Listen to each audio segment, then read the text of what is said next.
Hello friends, ಮಂಗಳವಾರದಲ್ಲಿ ಪವಿತ್ರ ಬಂಧನದಲ್ಲಿ ಏನಾಗುತ್ತೆ ಅಂತ ಹೇಳಿ ಒಂದು ವಿಡಿಯೋ ನೋಡೋಣ. ಅದಕ್ಕೂ ಮುಂಚೆ ವಿಡಿಯೋ ಇಷ್ಟ ಆಯಿತು ಅಂದರೆ ಸಬ್ಸ್ಕ್ರೈಬ್ ಮಾಡ್ಕೊಳ್ಳಿ. ಹಾಗೆ ವಿಡಿಯೋಗೊಂದು ತಪ್ಪದೆ ಲೈಕ್ ಕೊಡಿ ಫ್ರೆಂಡ್ಸ್. ಹಾಗೆ ಫ್ರೆಂಡ್ಸ್ಗಳಿಗೂ ಕೂಡ ವಿಡಿಯೋನ ಶೇರ್ ಮಾಡಿ. ಮೊದಲಿಗೆ ಬಿಡ್ಡಿಂಗಿಗಲ್ಲಿ ತಿಲಕ್ ಕೂತಿರ್ತಾನೆ. ಅದೇ ಟೈಮಲ್ಲಿ ಅವನಿಗೆ ತುಂಬಾ ಅವಮಾನ ಮಾಡ್ತಾ ಇರ್ತಾರೆ. ಈ ದೇವ್ಗೆ ನೋಡಿರೋಂತಹ ಎಂಗೇಜ್ಮೆಂಟ್ ಮಾಡ್ಕೊಳ್ಳೋದಕ್ಕೆ ಅಂತ ನೋಡಿರುವಂತಹ ಐಶ್ವರ್ಯ ಮತ್ತು ಹಾಗೆ ಅಲ್ಲಿ ಬಿಡ್ಡಿಂಗಿಗೆ ಬಂದಿರೋರೆಲ್ಲರೂ ಕೂಡ ಅವಮಾನ ಮಾಡ್ತಾ ಇರ್ತಾರೆ. ಏನು ಬಿಡ್ಡಿಂಗ್ ಹೋಗೋದಕ್ಕೆ ಬರೋದಿಲ್ವಾ? ಇಲ್ಲಿ ಎಲ್ಲದಕ್ಕೂ ಕೂಡ ನಿಮ್ಮ ಅಣ್ಣನೇ ಸಪೋರ್ಟ್ ಮಾಡಬೇಕಾ ನಿನಗೆ ಅಂತ ಹೇಳಿ ಹೇಳ್ತಾ ಇರ್ತಾರೆ. ಆಗ ಅವನೇನು ಮಾತಾಡಿದ್ರೆ ಸುಮ್ಮನೆ ಬೇಜಾರು ಮಾಡ್ಕೊಂಡು ಕೂತಿರ್ತಾನೆ. ಅವರು ಬಿಡ್ಡಿಂಗ್ ಹೋಗ್ತಾನೆ ಇರ್ತಾರೆ. ಅವನಿಗೆ ಏನು ಮಾಡಬೇಕು ಅಂತ ಗೊತ್ತಾಗೋದಿಲ್ಲ. ಜಾಸ್ತಿ ಆಗ್ತಾ ಇದೆ ಅಂತ ಹೇಳಿ ಅನಿಸುತ್ತೆ. ಸರಿ ಆಯಿತು ಅಂತ ಹೇಳಿ ಅವ್ರ ಅಣ್ಣಂಗೆ ಫೋನ್ ಮಾಡ್ತಾನೆ. ಆಗ ಅವನು ರೈಸ್ ಮಾಡ್ತಾ ಇದ್ದಂಗೆಲ್ಲ ಇವ್ರು ನೋಡ್ಬಿಟ್ಟು ಬ್ಲೂಟೂತ್ ಹಾಕೊಂಡಿರುತ್ತೆ. ಓಹೋ, ಯಾರೋ ಫೋನಲ್ಲಿ ಪಾಠ ಮಾಡ್ತಾ ಇರೋ ಥರ ಆಗಿದೆ. ಇವರಿಗೆಲ್ಲ ಎಲ್ಲಿ ಬರಬೇಕು? ಅಣ್ಣನ ಬಾಲ ಅಲ್ವಾ ಇವನು ಏನು ಮಾಡಿದ್ರು ಅಷ್ಟೇ ಅಣ್ಣ ಮುಂದೆ ಹೇಳ್ತಾ ಇರಬೇಕು, ಇವನು ಹಿಂದೆ ಫಾಲೋ ಮಾಡ್ತಾ ಇರಬೇಕು. ಯಾಕೆ ನಿನಗೆ ಸ್ವಂತವಾಗಿ ಏನೂ ಬರೋದಿಲ್ವಾ ಅಂತ ಹೇಳಿ ಅವಮಾನ ಆಗೋ ಥರ ಎಲ್ಲ ಮಾತಾಡ್ತಾ ಇರ್ತಾರೆ. ಆದರೂ ಕೂಡ ಅವನೇನು ಯೋಚನೆ ಮಾಡೋದಿಲ್ಲ. ಅವ್ರ ಅಣ್ಣ ಹೇಳಿರೋ ಥರನೇ ಮಾತನ್ನೇ ಕೇಳ್ತಾ ಇರ್ತಾನೆ. ಇದನ್ನೆಲ್ಲ ದೇವ್ ಕೂಡ ಕಾರಲ್ಲಿ ಬರ್ತಾ ಕೇಳಿಸ್ಕೊಂಡು ಅವನೆಲ್ಲೋ ಬೇರೆ ಕಡೆ ಹೋಗ್ತಾ ಇದ್ದನು. ಮತ್ತೆ ರಿಟರ್ನ್ ಅಲ್ಲಿ ತಿಲಕ್ ಎಲ್ಲಿರ್ತಾನೆ ಅಲ್ಲಿಗೆ ಬರ್ತಾ ಇರ್ತಾನೆ. ಹಾಗೆ ದಾರಿನಲ್ಲಿ ಕಾರ್ ಕೆಟ್ಟೋಗ್ಬಿಡುತ್ತೆ. ರಿಪೇರಿ ಮಾಡ್ಕೊಳ್ಳೋದಕ್ಕೆ ನೋಡ್ಕೋತಾನೆ, ಆಗೋದೇ ಇಲ್ಲ. ಅದಾದಮೇಲೆ ಒಂದು ಬೈಕ್ ಇರುತ್ತೆ. ಡ್ರೈವರ್ ಬೈಕ್ನವನಿಗೆ ದುಡ್ಡು ಕೊಟ್ಬಿಟ್ಟು ಆ ಬೈಕ್ ತೊಗೊಳ್ಳೋ ಥರ ಮಾಡಿ ಅವನು ಅಲ್ಲಿಂದ ಬಿಟ್ಟಿಂಗ್ ಹೋಗೋ ಜಾಗಕ್ಕೆ ಬರ್ತಾ ಇರ್ತಾನೆ. ಬಂದ ತಕ್ಷಣವೇ ಅವ್ರು ಕೂಗ್ತಾನೆ ಇರ್ತಾರೆ. ಇವನೇನು ಮಾತಾಡೋದಿಲ್ಲ. ಕಾಲ್ ಡಿಸ್ಕನೆಕ್ಟ್ ಆಗಿಬಿಡುತ್ತೆ. ತಿಲಕಕ್ಕೆ ತುಂಬಾ ಬೇಜಾರಾಗಿರುತ್ತೆ. ಯಾಕೆ ತಿಲಕ್ ಅವರು ಬೆಡ್ಡಿಂಗ್ ಹೋಗೋದನ್ನು ಬಿಟ್ಬಿಟ್ಟಿದ್ದಾರೆ? ಫೋನ್ ಕಟ್ಟಾಯಿತು ಅನಿಸುತ್ತೆ. ಅಣ್ಣನ ಮಾತಿಲ್ದೇನೆ ನಿನಗೆ ಏನೂ ಉಸಿರು ಬರೋದಿಲ್ಲ ಅಲ್ವಾ ಅಂತ ಹೇಳಿದಾಗ ಇವನು ಬಂದು ರೈಸ್ ಮಾಡ್ತಾ ಹೋಗ್ತಾ ಇರ್ತಾನೆ. ಆಗ ಅಣ್ಣ, ನಾನು ನಿನಗೊಂದು ವಿಚಾರ ಹೇಳಬೇಕು. ಏನು ತಮ್ಮಯ್ಯ ಅಂತ ಹೇಳಿದಾಗ, ಅಣ್ಣಯ್ಯ ಅದು ಅಂತ ಹೇಳಿದಾಗ, ಮನೆಯಲ್ಲೇ ಇದ್ರ ಬಗ್ಗೆ ಮಾತಾಡ್ಬೋದಾಗಿತ್ತಲ್ಲ. ಮನೆಯಲ್ಲಿ ಮಾತಾಡೋದಕ್ಕೆ ಸ್ಪೇಸ್ ಇಲ್ಲ ಅಣ್ಣಯ್ಯ, ಅದಕ್ಕೆ ಇಲ್ಲಿ ಮಾತಾಡ್ತಾ ಇರೋದು. ಅದಕ್ಕೋಸ್ಕರ ಇಲ್ಲಿಗೆ ಬಂದ್ಯಾ ಅಂತ ಹೇಳಿದಾಗ, ಹೌದಣ್ಣಯ್ಯ, ಏನು ನಾನೊಂದು ಹುಡುಗಿನ ಲವ್ ಮಾಡ್ತಾ ಇದ್ದೀನಿ. ಏನೋ ನನ್ನ ತಮ್ಮಯ್ಯ ಒಂದು ಹುಡುಗಿನ ಲವ್ ಮಾಡ್ತಾ ಇರೋದು, ಯಾರು ಅಂತ ಹೇಳಿದಾಗ, ಅದೇ ಒಂದು ಸಸ್ಪೆನ್ಸು, ಒಂದು ಗೇಮ್ ಇದೆ. ಅವಳು ಇವತ್ತು ದೇವಸ್ಥಾನದಲ್ಲಿ ತುಲಾಭಾರ ಇದೆಯಲ್ಲ, ಅಲ್ಲಿಗೆ ಬರ್ತಾಳೆ. ಆಗ ನೀನು ಅವಳು ಕಣ್ಣನ್ನು ನೋಡಿ ಕಂಡುಹಿಡಿಬೇಕು ಅಂತ ಹೇಳಿ ಹೇಳ್ತಾ ಇರ್ತಾನೆ. ಆಗ ಸರಿ ಆಯಿತು ಅಂತ ಹೇಳ್ಬಿಟ್ಟು ಅವನು ಅಲ್ಲಿಂದ ಬಿಡ್ಡಿಂಗೆಲ್ಲ ಕೂಗ್ಬಿಟ್ಟು ಹೋಗ್ತಾ ಇರ್ತಾನೆ. ಇನ್ನೊಬ್ಬ ಇರ್ತಾನಲ್ಲ, ಅವನಿಗೆ ಮಹಿ ಕಾಫಿ ಅವರಿಗೆ 50 CRಗೆ ಬಿಡ್ಡಿಂಗ್ ಹೋಗ್ಬಿಡುತ್ತೆ. ಅದನ್ನ ನೋಡಿ ನಾನು ಗೆದ್ದೆ ಅಂತ ಹೇಳಿ ಖುಷಿ ಪಡ್ತಾ ಇರ್ತಾನೆ.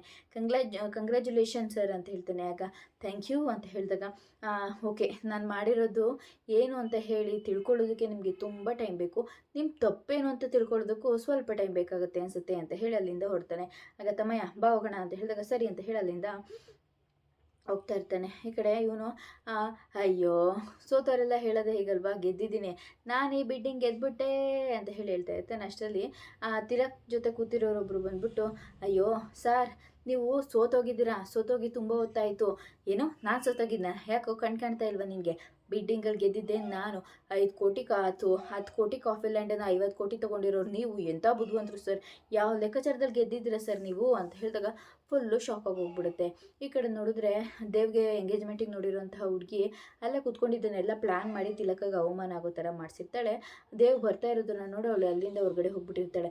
ಅದಾದಮೇಲೆ ಬಿಡ್ಡಿಂಗೆಲ್ಲ ಮುಗ್ದಿರುತ್ತೆ. ಅವನು ಕೂಡ ಬಾಯಿ ಹೇಳಿ ಹೋಗ್ತಾ ಇರ್ತಾನೆ. ಅವಳು ಬರ್ತಾಳೆ. ಆಗ ದೇವ್ ಮತ್ತು ತಿಲಕ್ ಎಲ್ಲಿ ಅಂತ ಹೇಳಿದಾಗ, ಇಬ್ಬರು ಹೋಗ್ತಾ ಇದ್ದಾರೆ. ವಾಟ್, ಇಬ್ಬರು ಒಟ್ಟಿಗೆ ಹೋಗ್ತಾ ಇದ್ದಾರಾ? ಹೌದು ಮೇಡಮ್ ಅಂತ ಹೇಳಿದಾಗ ಅವಳು ಅಲ್ಲಿಂದ ತಪ್ಪಿಸ್ಕೊಂಡು ಬರ್ತಾನೆ ಇರ್ತಾಳೆ. ಇವತ್ತು ಏನೇ ಆಗಲಿ, ನಮ್ಮ ಎಂಗೇಜ್ಮೆಂಟ್ ಬಗ್ಗೆ ಅವನು ಏನಾದರೂ ಮಾತಾಡ್ಬಿಟ್ರೆ, ಇಲ್ಲಿ ಏನಾದರೂ ನಡೆದಿರೋದಕ್ಕೆ ಕಾರಣ ನಾನು ಅಂತ ತಿಲಕ್ ಅವನಿಗೆ ಹೇಳಿಬಿಟ್ರೆ, ಬಿಡ ಇದೆಲ್ಲ ಆಗಬಾರ್ದು ಅಂತ ಹೇಳಿ ಫಾಲೋ ಮಾಡ್ಕೊಂಡು ಬರ್ತಾನೆ ಇರ್ತಾಳೆ. ಅವರಿಬ್ಬರು ಲಿಫ್ಟಿಗೆ ಹೋಗ್ಬಿಡ್ತಾರೆ. ಅಷ್ಟರೊಳಗಡೆ ಲಿಫ್ಟ್ ಕ್ಲೋಸ್ ಆಗ್ತಾ ಇರುತ್ತೆ. ಅವಳು ಕೂಡ ದೇವ್ ಅಂತ ಬರ್ತಾಳೆ.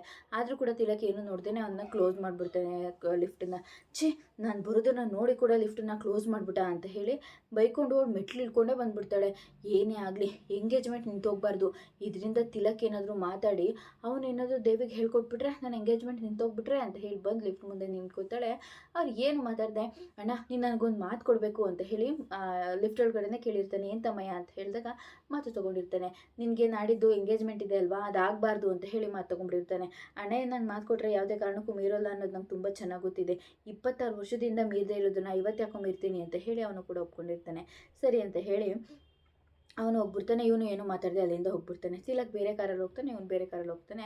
ಅವ್ರ ಜೊತೆ ಐಶ್ವರ್ಯ ಕೂಡ ಬಂದು ಕೂತ್ಕೊಂಡಿರ್ತಾಳೆ.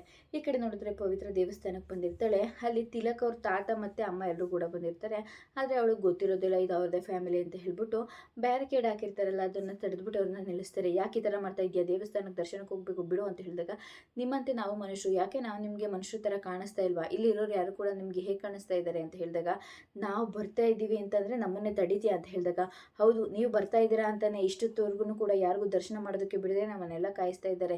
ಇಲ್ಲಿ ಬರೀ ನಾವು ಮಾತ್ರ ಕಾಯ್ತಾ ಇರೋದಲ್ಲ, ಬಸ್ರಿ ಹೆಂಗಸರಿದ್ದಾರೆ, ವಯಸ್ಸಾದವರು ಇದ್ದಾರೆ, ಮಕ್ಕಳಿದ್ದಾರೆ, ಅವರಿಗೆಲ್ಲ ಬಿಟ್ಬಿಟ್ಟು ನೀವು ಬಂದ ತಕ್ಷಣ ನಿಮಗೆ ಬಿಡೋದಕ್ಕಾಗುತ್ತಾ?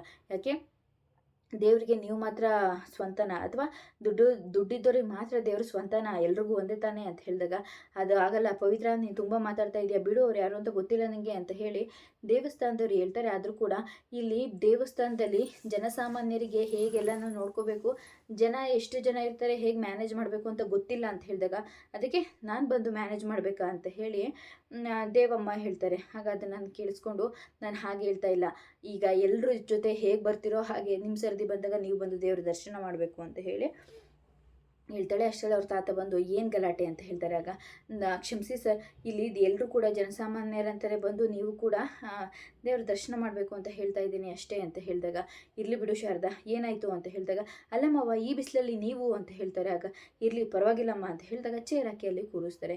ಸರಿ ಅಂತ ಹೇಳಿ ಎಲ್ಲರೂ ಕೂಡ ದೇವ್ರ ದರ್ಶನಕ್ಕೆ ಅಂತ ಹೇಳಿ ಹೋಗ್ತಾರೆ. ಹೋದಾದ್ಮೇಲೆ ಇವಳು ತಿಲಕ್ ಹೆಸರಲ್ಲಿ ಅರ್ಚನೆ ಮಾಡಿಸ್ತಾಳೆ. ಸರಿ ಅಂತ ಎಲ್ಲ ಹಾಗೆ ಹೊರಗಡೆ ಬರ್ತಾ ಇರಬೇಕಿದ್ರೆ ಪುರೋಹಿತರು, ಪವಿತ್ರ ನೀನು ಮಾಡಿದ್ದು ತಪ್ಪಮ್ಮ, ನೀನು ಮಾಡಿರೋದು ತಪ್ಪು ಅಂತ ಹೇಳ್ತಾ ಇಲ್ಲ, ಆದರೆ ನೀನು ಮಾಡಿದ ರೀತಿ ತಪ್ಪಾಗಿತ್ತು, ಅದನ್ನೇ ನೀನು ಸಮಾಧಾನವಾಗಿ ಹೇಳ್ಬೋದಾಗಿತ್ತು, ಅವರು ದೊಡ್ಡ ಮನುಷ್ಯರಮ್ಮ, ನೀನು ಈ ರೀತಿ ಮಾತಾಡಿದ್ದು ತಪ್ಪಾಯಿತು ಅಂತ ಹೇಳಿದಾಗ ಅವಳು ಕೂಡ ಯೋಚನೆ ಮಾಡ್ತಾಳೆ. ಯೋಚನೆ ಮಾಡಿಬಿಟ್ಟು ಹೋಗಿ ಆ ತಾತನ ಹತ್ರ ಕೇಳ್ತಾಳೆ, ತಾತ ದಯವಿಟ್ಟು ನನ್ನ ಕ್ಷಮಿಸ್ಬಿಡಿ, ನಾನು ಮಾತಾಡಿರೋದ್ರಲ್ಲಿ ನಿಮ್ಗೆ ಏನಾದರೂ ಬೇಜಾರಾಯಿತು ಅಂತಂದರೆ ಅಂತ ಹೇಳ್ತಾಳೆ. ಆಗ ಪರವಾಗಿಲ್ಲ ಇರಲಿ ಬಿಡಮ್ಮ ಅಂತ ಹೇಳ್ತಾರೆ. ಹಾಗೆ ಹೋಗಿ ಶಾರದಾ ಹತ್ರ ಕೇಳೋದಕ್ಕೆ ಹೋಗ್ತಾ ಇರ್ತಾರೆ. ಅದೇ ಟೈಮಿಗೆ ಅವಳು ಕೂಡ, ಏನು ಅಂದ್ಕೊಂಡಿದ್ಯಾ ನೀನು ಬಂದು ಮಾಡೋದೆಲ್ಲ ಮಾಡಿಬಿಟ್ಟು ಸಾರಿ ಅಂತ ಕೇಳಿದ್ರೆ ಅದನ್ನೆಲ್ಲ ನಾನು ಒಪ್ಕೋತೀನಿ ಅಂತ ಅಂದ್ಕೊಂಡಿದ್ಯಾ? ನನ್ನ ಲೈಫಲ್ಲಿ ಇರೋದು ಒಂದೇ ಒಂದು ಅವಕಾಶವಾದಿ, 2 ಪದನ ನಾನು ಯಾವತ್ತೂ ಬಿಡೋದಿಲ್ಲ ಅಂತ ಹೇಳಿದಾಗ, ಓ ನಿಮಗೆ ಸಾರಿ ಕೇಳೋವಂತಹ ಯೋಗ್ಯತೆ ಕೂಡ ಇಲ್ಲ, ನಮ್ಮಪ್ಪನೂ ಕೂಡ ಒಂದು 3 ಪದಗಳನ್ನ ಹೇಳಿದರು, ದುಷ್ಟರಿಂದ ದೂರ ಇರು ಅಂತ ಹೇಳಿ, ಅದು ನಿಮ್ಮಂಥವ್ರ ವಿಚಾರದಲ್ಲಿ ತುಂಬಾ ಪ್ರೂವ್ ಆಯಿತು ಅಂತ ಹೇಳಿ ಅಲ್ಲಿಂದ ಹೊರಟ್ಬಿಡ್ತಾಳೆ. ಬಂದು ತಿಲಕ್ಕೋಸ್ಕರ ಕಾಯ್ತಾ ಇರ್ತಾಳೆ. ಅದೇ ಟೈಮಿಗೆ ಅವ್ರ ಅತ್ತೆ ಮಗ ಮತ್ತು ಅವ್ರ ಅತ್ತೆ ಇಬ್ಬರು ಕೂಡ ದೇವಸ್ಥಾನಕ್ಕೆ ಬರ್ತಾರೆ. ಓ ಪವಿ ಇಲ್ಲೇ ಇದೆಯಾ, ಅದು ನೀನೇನು ಇಲ್ಲಿ ಅಂತ ಹೇಳಿದಾಗ, ಜೊತೆಗೆ ಅಮ್ಮನೂ ಬಂದಿದ್ದಾರೆ, ಓ ಚಂದ್ರಿಕಾತೆ ಅಂತ ಹೇಳಿದಾಗ, ಏನಮ್ಮ ಪವಿ ಒಂದು ದಿನದಲ್ಲಿ ಬರ್ತೀನಿ ಅಂತ ಹೋಗಿ ಇಷ್ಟು ದಿನ ಆದರೂ ಬಂದೇ ಇಲ್ಲ ಅಂತ ಹೇಳಿದಾಗ, ಇಲ್ಲೇನೋ ಪ್ರಾಬ್ಲಮ್ ಆಗಿತ್ತು ಮೋಹಿತ್ಗೆ, ಅದಕ್ಕೆ ಸ್ವಲ್ಪ ಅಂತ ಹೇಳಿದಾಗ, ಸರಿ ಆಯಿತು ನಿಮ್ಮ ಅಪ್ಪನ ಹತ್ರ ನಿಮ್ಮಿಬ್ಬರು ವಿಚಾರದ ಬಗ್ಗೆನೇ ಮಾತಾಡೋದಕ್ಕೆ ಬಂದಿದ್ದೀನಿ, ಪವಿ ನಮ್ಮಿಬ್ಬರು ಮದುವೆ ವಿಚಾರದ ಬಗ್ಗೆ, ಸುಮ್ಮನಿರಮ್ಮ ಮಹೇಶ, ಯಾಕೋ ಹಿಂಗೆಲ್ಲ ಮಾತಾಡ್ತೀಯಾ ಅಂತ ಹೇಳಿದಾಗ, ಸರಿ ಆಯಿತು ಬಾರಮ್ಮ ಮನೆಗೆ ಹೋಗೋಣ, ಅತ್ತೆ ಸ್ವಲ್ಪ ಕೆಲಸ ಇದೆ ಮುಗಿಸ್ಕೊಂಡು ಬರ್ತೀನಿ, ದೇವ್ರ ದರ್ಶನ ಆಯಿತು ನೀವು ಮಾಡಿದ್ರಾ ಅಂತ ಹೇಳಿದಾಗ, ಇಲ್ಲಮ್ಮ ದರ್ಶನ ಮಾಡ್ಕೊಂಡು ಮನೆಗೆ ಹೋಗ್ತೀನಿ ಅಂತ ಹೇಳಿದಾಗ, ಸರಿ ಅಂತ ಹೇಳಿ ಹೋಗ್ತಾ ಇರ್ತಾನೆ. ಅಷ್ಟರಲ್ಲಿ ಮಹೇಶ್ ಅವಳ ಕೈಯಲ್ಲಿರೋ ಕಾಯಿ ನೋಡ್ಬಿಡ್ತಾನೆ. ಓ ಏನು ಪವಿ ನಮ್ಮಿಬ್ಬರಿಗೂ ಮದುವೆ ಆಗಲಿ ಅಂತ ಹೇಳ್ಬಿಟ್ಟು ಕಾಯಿ ಕಟ್ಟೋದಕ್ಕೆ ಅಂತ ಕಾಯ್ಕೊಂಡು ನಿಂತಿದ್ಯಾ, ಬಾಬಾ ಕಟ್ಟಣ ಅಂತ ಹೇಳಿ ಅವಳಿಗೆ ಬೇಡ ಅಂದರೂ ಕೂಡ ಬಲವಂತವಾಗಿ ಅವಳ ಕೈಯಲ್ಲಿರೋ ಕಾಯಿನ ಕಟ್ಟಿಸ್ತಾ ಇರ್ತಾನೆ. ಅದಾದ್ಮೇಲೆ ಅವಳು ಕೋಪ ಮಾಡ್ಕೊಂಡು ನಿಂತ್ಕೋತಾಳೆ. ಪವಿ ಯಾವತ್ತಿದ್ರೂ ಈ ಪವಿ ಮಹೇಶಂಗೆ ಅಂತ ಹೇಳಿ ಹೇಳ್ತಾ ಇರ್ತಾನೆ. ಆದರೆ ಇವಳು ಕೋಪ ಮಾಡ್ಕೊಂಡು ನಿಂತಿರ್ತಾಳೆ. ಎಷ್ಟೊತ್ತಿಂದ ನಿಂತಿದ್ದೀನಿ, ಈ ತಿಲಕ್ ಯಾಕೆ ಬಂದಿಲ್ಲ ಅಂತ ಹೇಳಿದಾಗ, ಪವಿ ಇವತ್ತು ನೀನು ಬಂದು ನಮ್ಗೆ ಸಹಾಯ ಮಾಡಿದ್ದಕ್ಕೆ ಒಳ್ಳೇದಾಯ್ತಮ್ಮ, ಇಲ್ಲ ಅಂದಿದ್ರೆ ಎಷ್ಟೊತ್ತು ಕಾಯ್ಬೇಕಾಗಿತ್ತು, ನಿನ್ಗೆ ಒಳ್ಳೆ ಹುಡುಗನೇ ಸಿಗಲಿ ಅಂತ ಹೇಳಿದಾಗ, ನಂಗೆ ಸಿಕ್ಕಿರೋ ಹುಡುಗ ತುಂಬ ಒಳ್ಳೆಯವನೇ ಅಂತ ಹೇಳಿ ಮನಸ್ಸಲ್ಲಿ ಅಂದ್ಕೊಂಡು ನಿಂತಿರ್ತಾಳೆ. ಅಷ್ಟರಲ್ಲಿ ನೋಡಿದ್ರೆ ತಿಲಕ್ ಬಂದು ಮರದ ಮೇಲಿಂದ ಹೂಗಳನ್ನೆಲ್ಲ ಹಾಕ್ತಾ ಇರ್ತಾನೆ. ಅದನ್ನ ನೋಡಿ ಇದೇನು ಅಂತ ಹೇಳಿ ಮೇಲೆ ತಿರುಗಿ ನೋಡಿದ್ರೆ ಹೂವನ್ನ ತಿಲಕ್ ಹಾಕ್ತಾ ಇರೋದನ್ನ ನೋಡಿ, ತಿಲಕ್ ನೀನೇನು ಮಾಡ್ತಾ ಇದೀಯ ಅಲ್ಲಿ ಅಂತ ಹೇಳಿದಾಗ, ಜೂನಿಯರ್ ಅಂತ ಹೇಳ್ತಾನೆ. ಸೀನಿಯರ್ ಅಂತ ಹೇಳಿದಾಗ, ಸರಿ ಆಯಿತು ನಾನು ನಿನಗೋಸ್ಕರ ಎಷ್ಟೊಂದು ವೆಯ್ಟ್ ಮಾಡ್ತಾ ಇದ್ದೆ, ನೀನು ಯಾಕೆ ಲೇಟು ಅಂತ ಹೇಳಿದಾಗ, ಸಾರಿ ಅಂತ ಹೇಳಿ ಹೇಳ್ತಾ ಇರ್ತಾನೆ. ಇಷ್ಟು ದಿನದವರೆಗೂ ನಾನು ಯಾರು ಅನ್ನೋ ಸತ್ಯನ ನಿನ್ಗೆ ಯಾಕೆ ಹೇಳಿಲ್ಲ ಅಂತ ಹೇಳಿ ಇವತ್ತು ಗೊತ್ತಾಗುತ್ತೆ, ಎಲ್ಲ ಸತ್ಯನೂ ಹೇಳ್ತೀನಿ ಜೂನಿಯರ್ ಅಂತ ಹೇಳಿ ಹೇಳ್ತಾ ಇರ್ತಾನೆ. ಈ ಕಡೆ ನೋಡಿದ್ರೆ ಇವರಿಬ್ಬರು ಕಾರಲ್ಲಿ ಬರ್ತಾ ಇರ್ತಾರೆ. ದೇವ್ ನಾನು ಎಂಗೇಜ್ಮೆಂಟಿಗೆ ಸ್ಯಾಂಡಲ್ವುಡ್ಡು ಹೀರೋಯಿನ್ಸ್ ಎಲ್ರಿಗೂ ಕೂಡ ಹೇಳಿದ್ದೀನಿ, ನೀನು ನಿನ್ನ ಫ್ರೆಂಡ್ಸಿಗೆಲ್ಲ ಹೇಳಿದ್ಯಾ ಅಂತ ಹೇಳಿದಾಗ ಏನೋ ರಿಯಾಕ್ಟ್ ಮಾಡದೆ ಕೂತ್ಕೋತಾನೆ. ಒಂದು ನಿಮಿಷ ಕಾರ್ ನಿಲ್ಲಿಸು ಅಂತ ಹೇಳ್ತಾಳೆ. ಏನಾಯಿತು ಅಂತ ಹೇಳಿ ಕೇಳ್ತಾ ಇರ್ತಾನೆ. ಅದೇ ಟೈಮಲ್ಲಿ ನಿಲ್ಲಿಸು ಅಂತ ಹೇಳಿದಾಗ, ನಿನ್ನ ಮುಖದಲ್ಲಿರೋ ರಿಯಾಕ್ಷನ್ನು, ನೀನು ಕೊಡ್ತಾ ಇರೋಂತಹ ರಿಯಾಕ್ಷನ್ನು ಯಾವುದು ಕೂಡ ಒಂದಕ್ಕೊಂದು ಮ್ಯಾಚ್ ಆಗ್ತಾ ಇಲ್ಲ, ಯಾಕೆ ದೇವ್ ಅಂತ ಹೇಳಿದಾಗ, ಹಾಗೆಲ್ಲ ಏನೂ ಇಲ್ಲ ಅಂತ ಹೇಳಿ ಹೇಳ್ತಾ ಇರ್ತಾನೆ.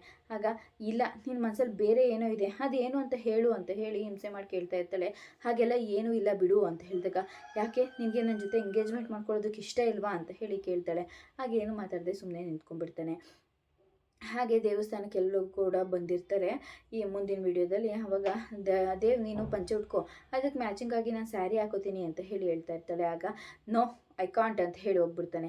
ಆಗ ಅವಳು ಬಂದು ಅವ್ರ ಅಮ್ಮನ ಹತ್ರ ಹೇಳ್ಕೊಂಡು ಹೇಳ್ತಾ ಇರ್ತಾಳೆ, ಇದಕ್ಕೆಲ್ಲ ಕಾರಣ ಆ ತಿಲಕ್, ನಿಮ್ಮಿಬ್ಬರು ಮಧ್ಯೆ ಅಡ್ಡಗೋಡೆಯಾಗಿ ನಿಂತಿರೋದೆ ಆ ತಿಲಕ್ ಅಂತ ಹೇಳಿ ಬೈತಾ ಇರ್ತಾಳೆ. ಈ ಕಡೆ ನೋಡಿದ್ರೆ ತಿಲಕ್ ಹೇಳ್ದ ಅಂತ ಹೇಳ್ಬಿಟ್ಟು ಅವನು ಪಂಚೆ ಎಲ್ಲ ಹಾಕ್ಕೊಂಡು ಡ್ಯಾನ್ಸ್ ಮಾಡ್ತಾ ಇರ್ತಾನೆ. ಇದನ್ನು ನೋಡಿ ಅವಳಿಗೆ ತುಂಬಾ ಕೋಪ ಬಂದ್ಬಿಡುತ್ತೆ. ಇದಿಷ್ಟು ಬುಧವಾರದ ವಿಡಿಯೋ ಇಷ್ಟ ಆಯಿತು ಅಂದರೆ ಸಬ್ಸ್ಕ್ರೈಬ್ ಮಾಡ್ಕೊಳ್ಳಿ. ಹಾಗೆ ವಿಡಿಯೋಗೊಂದು ತಪ್ಪದೇ ಲೈಕ್ ಕೊಡಿ ಫ್ರೆಂಡ್ಸ್.